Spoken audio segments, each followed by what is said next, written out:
আসসালামু আলাইকুম ওয়া রাহমাতুল্লাহি ওয়া বারাকাতুহু। কয়েকদিন থেকে আমরা একটি বিষয় লক্ষ্য করতে পারছি যে একটি বিলুপ্তপ্রায় প্রাণী রাসেল ভাইপার সাপ আবারও বিভিন্ন জায়গায় দেখা দিয়েছে। বড় বড় বিভিন্ন গবেষকদের গবেষণার মাধ্যমে জানা গিয়েছে যে রাসেল ভাইপার সাপ বছরে 20 থেকে 40টা বাচ্চা নিতে পারে।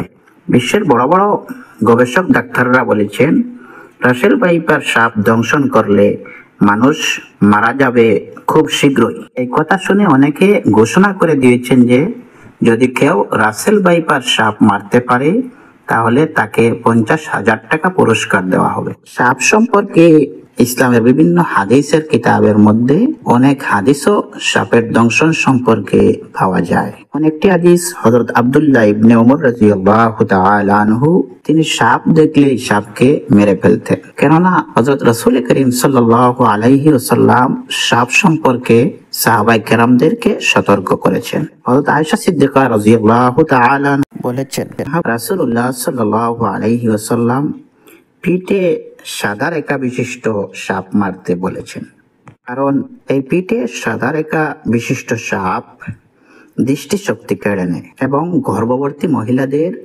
গর্ভের সন্তানের উপর প্রভাব ফেলতে পারে। মহিলাদের গর্ভের সন্তানের উপর বিরূপ প্রতিক্রিয়া সৃষ্টি করতে পারে। হাদিসগুলা থেকে আমরা বুঝতে পারলাম যে বিষাক্ত সাপ মারা ইসলামে বৈধ, কিন্তু যারা বিষাক্ত নয় তাদেরকে মারা ইসলামে বৈধ নয়। ইসলাম বলেছে সাপে যদি দংশন করে তাহলে সেই জায়গায় থুথু লাগিয়ে দেওয়া, সঙ্গে সঙ্গে বিজ্ঞ ডাক্তারের দ্বারস্থ হওয়া। আল্লাহ সাল্লাল্লাহু আলাইহি ওয়াসাল্লাম বলেছেন বিষাক্ত প্রাণী থেকে আশ্রয় চাওয়ার জন্য এই দোয়াটি পাঠ করা হচ্ছে আউযু বিকালিমাতিল্লাহিত তাম্মাতি মিন শাররি মা খালাক।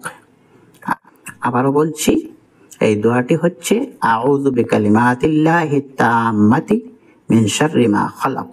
এই দোয়াটি সকাল বিকাল 3 বার পাঠ করলে বিষাক্ত প্রাণীর দংশন থেকে বাঁচা যায়। দোয়াটির অর্থ হচ্ছে, হে আল্লাহ, আপনি আমাকে আপনার অমঙ্গল জাতীয় সৃষ্টির আক্রমণ থেকে রক্ষা করুন।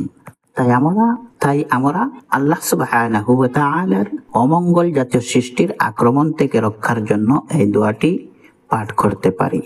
ভিডিওটি ভালো লাগলে লাইক, কমেন্ট, শেয়ার করে চ্যানেলটি সাবস্ক্রাইব করে রাখবেন। ধন্যবাদ সবাইকে।